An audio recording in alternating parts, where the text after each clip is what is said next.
You search for how to build and customize emails in Brevo. I'm going to walk you through creating one from scratch using the drag and drop editor, exactly how I build real campaigns. Let's open Brevo and sign in. Head to brevo.com and sign into your account. Wait for the dashboard to load completely. It takes a moment, and check you're in the right workspace if your account has more than one. Now click Marketing in the left sidebar, then Campaigns. That's the hub where all your emails live. Hit the Create Campaign button at the top right and choose Email. Brevo opens the campaign setup screen. First, you need to pick the type, select regular email, and click Next. Give your campaign an internal name, something you'll recognize in your reports. I'll call it March Newsletter. Then click Create Campaign. Now we're on the campaign setup page. The order matters a bit. I always start with the sender before anything else. Click the Sender section and pick the sender name and email address your recipients actually know. Don't use no reply here, it kills open rates. If you haven't set up a sender yet, you can add one from the drop-down, but do it now so you're not hunting for it later. Next, add recipients. Click Add Recipients and select the list or segment. I'm choosing my main newsletter list. Right below that, you'll see an exclusion option. If you have a recent purchaser segment you want to skip, exclude it here. That prevents people getting two similar emails back to back. Open the subject line section and click Add Subject. I'm typing Your March Newsletter is inside. Keep it direct, no all caps, no excessive punctuation, and fill in the preview text too, that little line that shows in most inboxes. I'll put plus a sneak peek at next month. That extra text grabs attention and often bumps open rates more than tweaking the subject line. Now scroll down to the Design section and click Start Designing. Brevo shows template options. I never use the pre-designed templates because they look generic and make every email feel like a template. Instead, choose Create from Scratch, then pick Drag and Drop Editor. The blank canvas opens. Take a quick look around. On the left, you have Content, where all your building blocks live, and then Style, which controls the overall appearance. The empty white canvas in the middle is where your email takes shape. I always build the skeleton first. Drag a header section from the Content panel onto the canvas. Inside it, add an image block for your logo. Click the placeholder, upload your logo, and then resize it. I set the max width to around 150 pixels so it doesn't eat the whole top of the email. And always fill in the alt text field. I'll type Acme brand logo. Alt text is not optional, screen readers rely on it, and some spam filters look for it. Missing it can quietly hurt deliverability. Below the header, drag a single column text block. Click inside and type your main heading. I'll write Spring Sale Starts Now. Highlight the text and use the formatting bar in the editor. I'm making it bold, changing the font color to a dark navy, and setting the size to 28 pixels. Left align it. For body text, drag another text block underneath. I'm writing a short introductory paragraph. We've refreshed our collection just in time. Check out our favorites below. Keep paragraphs short. Walls of text kill scannability. I also bump up the line height to 1.6 in the style panel so it breathes. Now an image, drag an image block between the text blocks, upload your hero shot. I set the image width to 600 pixels to fill the content area, and I make sure the alignment is center. Again, alt text is right there, spring collection featuring floral dresses and accessories. Don't skip it. If you have a decorative image that's purely visual, you still describe what it shows. That covers accessibility and also helps when images are blocked by default.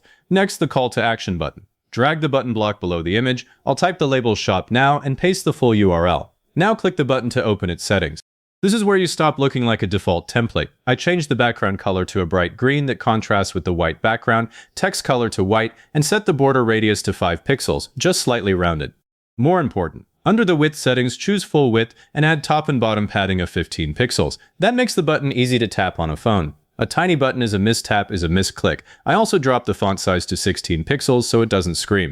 If you want social icons, drag the social block into the footer area. Add your accounts. I usually include LinkedIn and Instagram, then check each link before sending. Nothing's worse than a broken social icon. Now personalization. Place your cursor in the greeting line where you want the first name to appear, then click the personalization icon in the toolbar. It looks like a little person. Choose the contact attribute first name. Brevo inserts the variable with curly braces. I'm writing Hi-ish contact.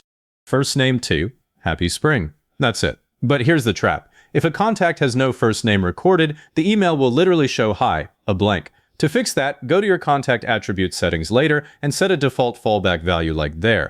I do that before sending any campaign because that blank greeting makes the brand look careless. You can also personalize the subject line the same way, same variable. Time to style the full design. Click the Style tab on the left. I'm setting the email background to an off-white, almost light gray, because pure white can feel sterile against most inbox backgrounds. The content background stays white to keep readability. Fonts. I go with Arial, it's web-safe and renders everywhere. Choose a consistent font family and set the default link color to your brand's primary color. I'll use that same navy. And I increase the default section spacing to get air between blocks. 15 pixels top and bottom does the trick. Before you get attached to the desktop look, toggle to the mobile preview using the icon at the top. Almost every design has an issue here. I see the hero image shrinking fine, but the padding on the button is now too tight. I'll switch back to desktop and adjust the button's mobile-specific padding to 20 pixels using the mobile-specific controls that appear when you're in responsive mode. Also look for text wrapping weirdly on small headings. If a long word breaks, shorten it or reduce font size for mobile only. The goal is that someone scrolling on a phone can read the heading, see the image, and tap the button without zooming.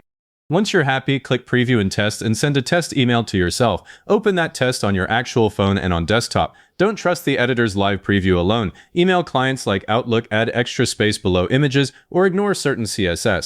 Check every link. Check the unsubscribe link at the bottom is visible. Brevo adds it automatically, but make sure nothing's hiding it behind a background color. I've had Outlook add a weird gray line below buttons. If that happens, I'll adjust padding, but usually it's minor. After testing, click Save and Quit in the editor. You're back at campaign setup. Now, if you want to reuse this design, and you should, go to the Actions drop-down near the top and select Save as Template. Give it a descriptive name. I'll call it Spring Promo Template. That saves everything: layout, branding, colors, even the personalization placeholders. Next time you start a campaign, instead of creating from scratch, you select this template, update the subject line and preview text, swap the image and text, and you're done. 2 quick extras that save real time. First, when you reuse a template, remember the subject line and preview text live on the campaign setup page, not inside the template itself, so update them there.